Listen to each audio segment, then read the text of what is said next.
ข้อที่3คือขันติข้อนี้เนี่ยสำคัญมากและสำคัญที่สุดเป็นความอดทนแต่เป็นการอดทนทางด้านร่างกายและความอดทนอดกั้นทางด้านร่างกายหลักธรรมข้อนี้ไม่ใช่เพียงแต่มีความจำเป็นในชีวิตเท่านั้นนะคะการอดทนนั้นเป็นหลักการตั้งแต่สมัยโบราณมาแล้ว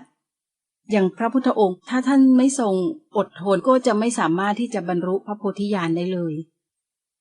แม้แต่ในปัจจุบันนี้ก็ตามหากใครไม่มีความอดทนก็ดูเหมือนว่าชีวิตนั้นยากนะคะที่จะประสบความสำเร็จ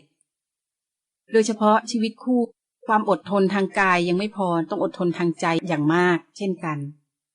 นอกจากจะต้องมีความซื่อสัตย์ความจริงใจความเข้าใจกันแล้วความอดทนอดกลั้นก็เป็นสิ่งหนึ่งที่ตามกันมาติดคือขาดกันไปไม่ได้เลยการจะร่วมหัวจมท้ายกันต้องเผชิญกับปัญหาอุปสรรคร่วมกันมันจะเกิดความยากลำบากในการใช้ชีวิตเพราะนั้นความอดทนเป็นสิ่งสำคัญเป็นเครื่องพิสูจน์ความรักของทั้งสองฝ่ายด้วยว่าเมื่อเกิดปัญหาเมื่อเกิดภัยพิบัติฝ่ายใดฝ่ายหนึ่งประสบความตกต่ำคับขันทั้งคู่ต้องมีสติอดทนอดกลั้นคิดหาอุบายแล้วก็ร่วมประสานมือกันใช้ปัญญาหาหนทางแก้ไขฝ่าฟันไปด้วยกันจนสามารถผ่านพ้นเหตุการณ์เลวร้ายไปได้จากที่ตอนแรกที่บอกว่ารักคือความทุกข์รักก็คือการอดทนด้วยและรักก็คือการอยู่เคียงข้างกันไม่ว่าจะเวลาสุขหรือเวลาทุกข์ทีนี้เรามาดูอานิสงส์ของการมีขันติข้อ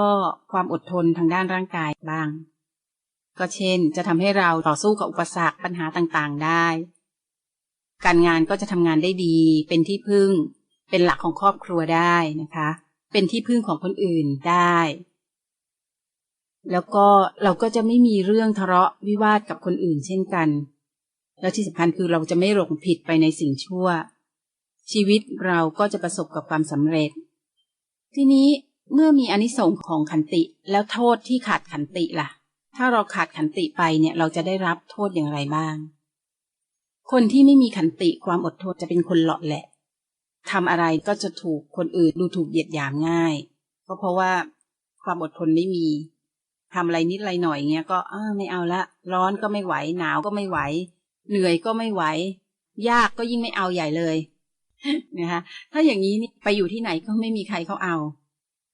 แล้วก็จะทำให้กลายเป็นคนจับจดทำอะไรไม่สำเร็จเป็นที่พึ่งของใครก็ไม่ได้ทำชั่วได้ง่ายด้วยนะเพราะว่าจะมีความหลงผิดง่ายแล้วที่สำคัญคือไม่มีใครเขาไว้วางใจท้ายที่สุดเนี่ยชีวิตก็ไม่เจริญแล้วก็จะมีศัตรูมาก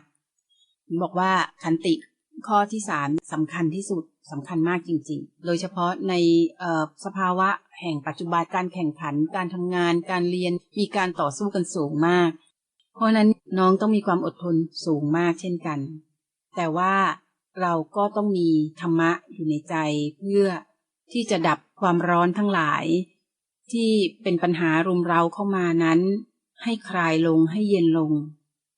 งทางใจเราก็จะเกิดปัญญา